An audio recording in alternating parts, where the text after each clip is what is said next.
बिस्मिल्लाहिर्रहमानिर्रहीम। अस्सलाम वालेकुम नाज़रीन, आप यूट्यूब चैनल देख रहे हैं। मैं इमरान ख़ान हूँ। जो सबसे बड़ी ख़बर है अभी इस वक्त की वो ये है कि सुप्रीम कोर्ट ऑफ पाकिस्तान ने केस समाअत के लिए मुकर्रर कर लिया है, जो पार्लियामेंट के अंदर सुप्रीम कोर्ट के ऊपर वार करने की कोशिश की गई है। ये गैर आइनी कानून साजी इसको करार दिया जा रहा है वकला की जानिब से कि सुप्रीम कोर्ट के इख्तियारात के ऊपर वार किया जा रहा है इसके ज़रिए से। और अब ये आइनी केस है एक अहम तरीन, इसकी समाअत के लिए सुप्रीम कोर्ट ऑफ पाकिस्तान ने इसको मुकर्रर कर लिया है।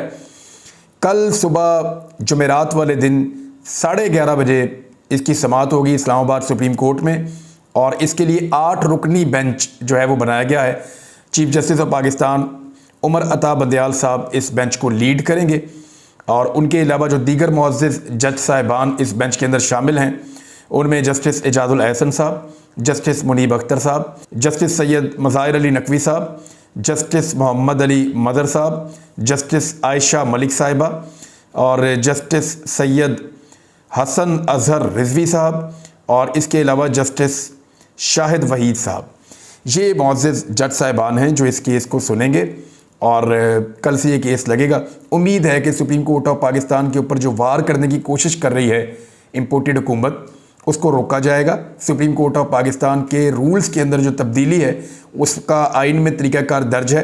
ये मामला लाहौर हाई कोर्ट में भी चैलेंज कर दिया गया है, इस्लामाबाद हाई कोर्ट में भी चैलेंज कर दिया गया है, सुप्रीम कोर्ट ऑफ पाकिस्तान में भी चैलेंज कर दिया गया है।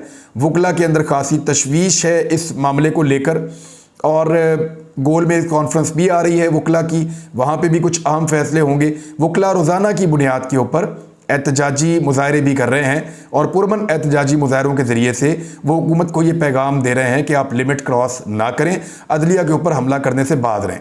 आज़ाद कश्मीर के वज़ीर आज़म को तौहीन अदालत में फ़ारिग किया गया, यानी बयान की बुनियाद के ऊपर फ़ारिग किया गया।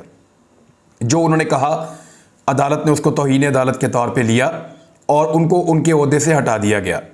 लेकिन क्या तौहीन अदालत इस मामले में नहीं है कि अदालत के अहकामात ही ना माने जाएं?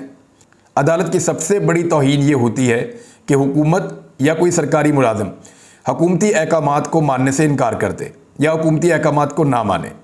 यानी जुमलों को, बातों को तो बर्दाश्त कर सकती है अदालत, और बाद का तनकीद को भी बर्दाश्त कर लेती है अदालत, लेकिन अदालत हुकूमत उली को बर्दाश्त नहीं करती, फिर मुल्क का निज़ाम नहीं चलता।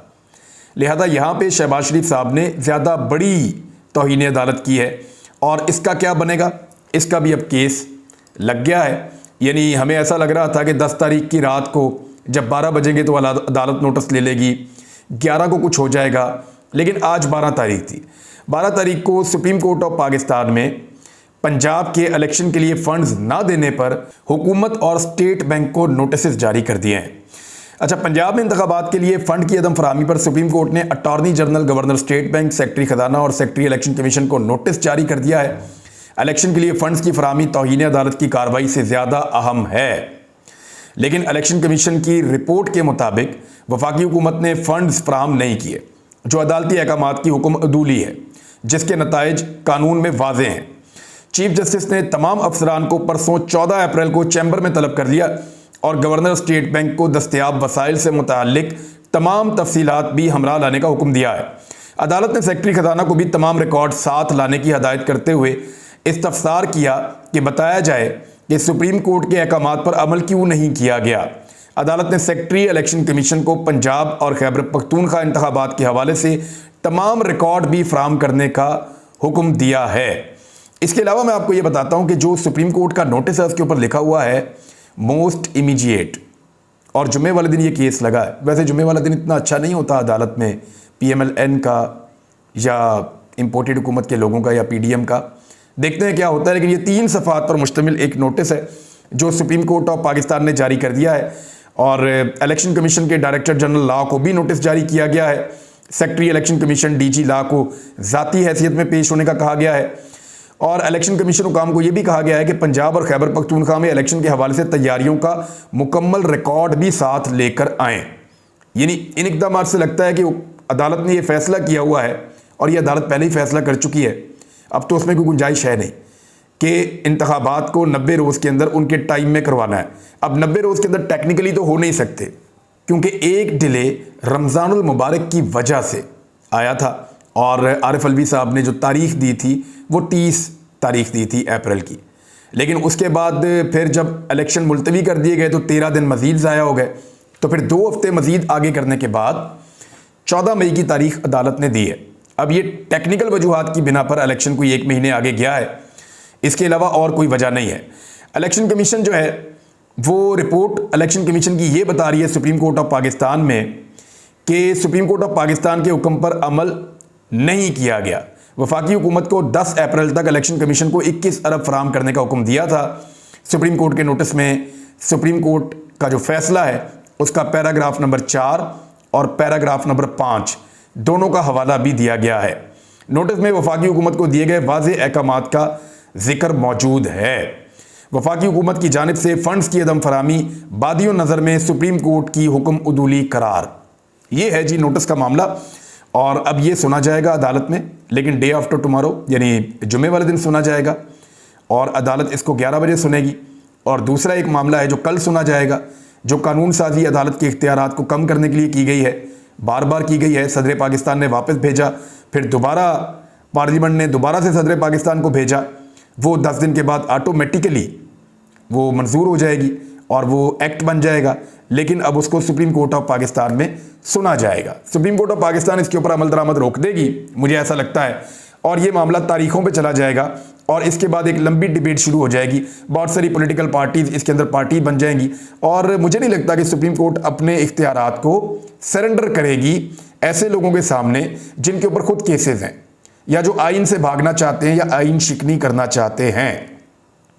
इमरान खान साहब के ऊपर एक और ज़ाती नौयत का बड़ा अटैक किया गया है। ये जो ज़ाती नौयत का बड़ा अटैक है ये मुफ्ती सईद के बयान में किया गया है।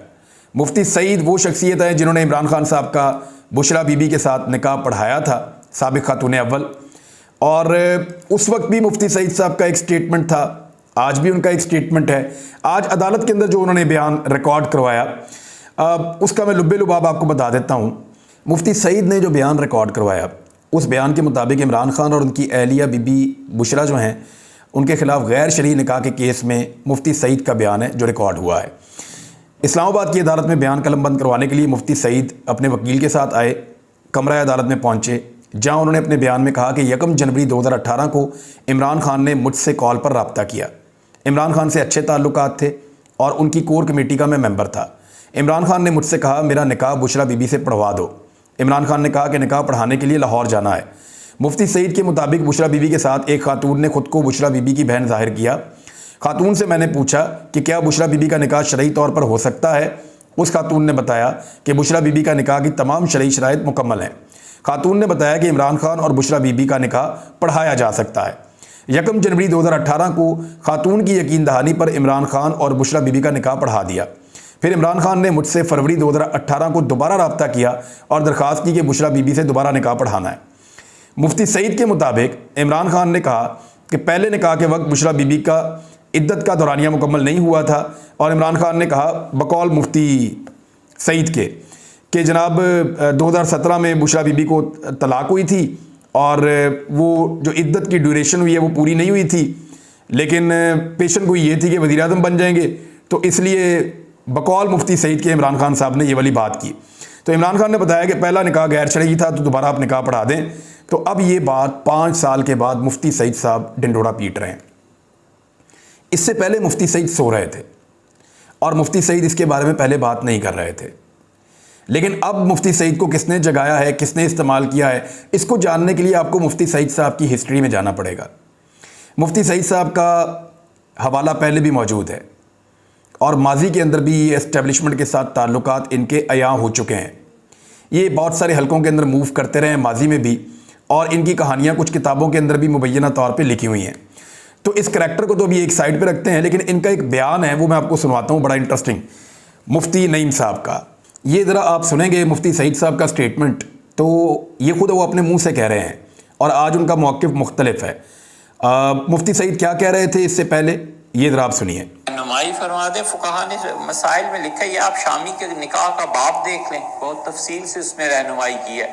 फुकाहा ने लिखा है कि बहुत से अक़वाल ऐसे जिनमें औरत का कौल मोतबर है, बस औरत का कह देना कि मेरी इद्दत गुजर गई, ख़त्म हो गई बात, चाहे वो 3 महीने से पहले कह दे। सैयदना उमर रज़ी अल्लाह अन्हु के ज़माने में हुआ वाक़या, तो अमीरुल मोमिनीन रज़ी अल्लाह अन्हु ने फरमाया था कि औरत का कह देना काफ़ी है। औरत ने कहा मेरी इद्दत गुज़री, क्योंकि अय्याम आमतौर पर 1 महीने के बाद वो साइकिल है ना पूरा, लेकिन उससे कहा जल्दी पूरा हो गया, ख़त्म हो गई बात। अब ये मुफ्ती सईद साहब का स्टेटमेंट है। हज़रत उमर फ़ारूक रज़ियल्लाहु तआला अन्हु का हवाला भी मुफ्ती साहब ने दिया। मुफ्ती हैं, वो फतवा भी दे सकते हैं, हवाला भी दे सकते हैं, और वो ये कह सकते हैं क्योंकि नॉलेज है उनके पास। उनका पहले स्टेटमेंट ये था, अब स्टेटमेंट कुछ और है उनका।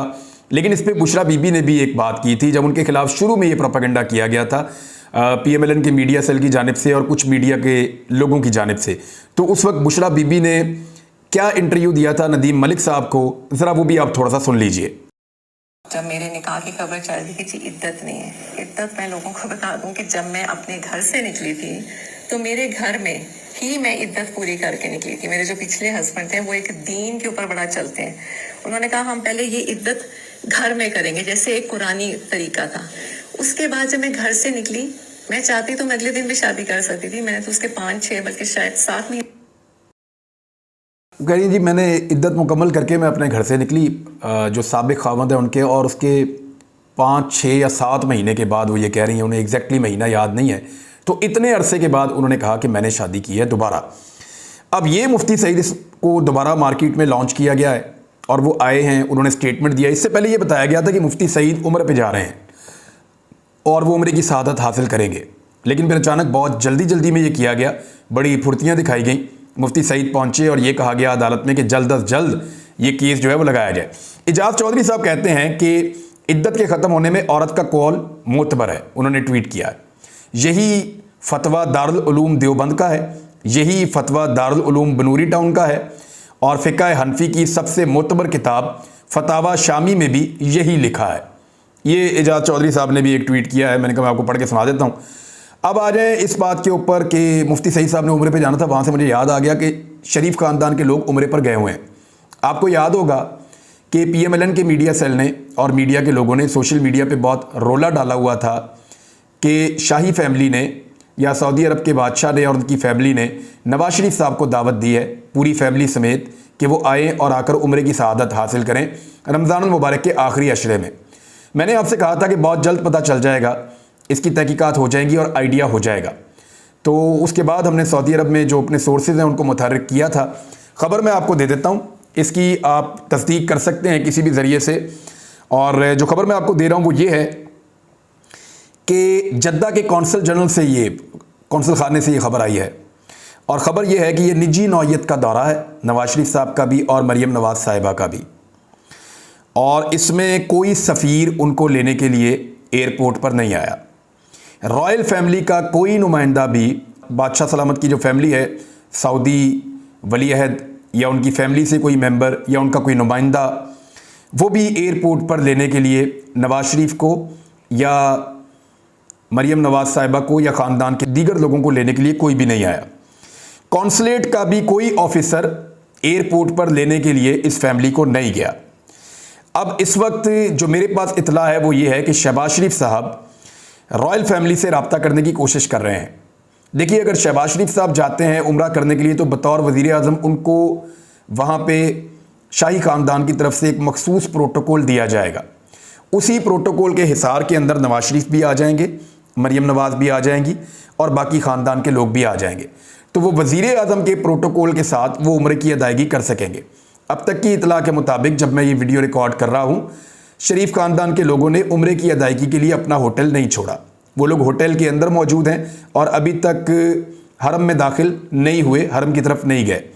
हाँ, ये है कि वो बहुत अच्छे कमरे मिल जाते हैं वहाँ पे जहाँ से आपको खाना काबा का व्यू नज़र आता है और आपको ये सआदत नसीब रहती है कि वहाँ से आप खाना काबा को देखते रहते हैं और आप दुआ कर सकते हैं। तो वो कमरे उनके लिए अवेलेबल हैं।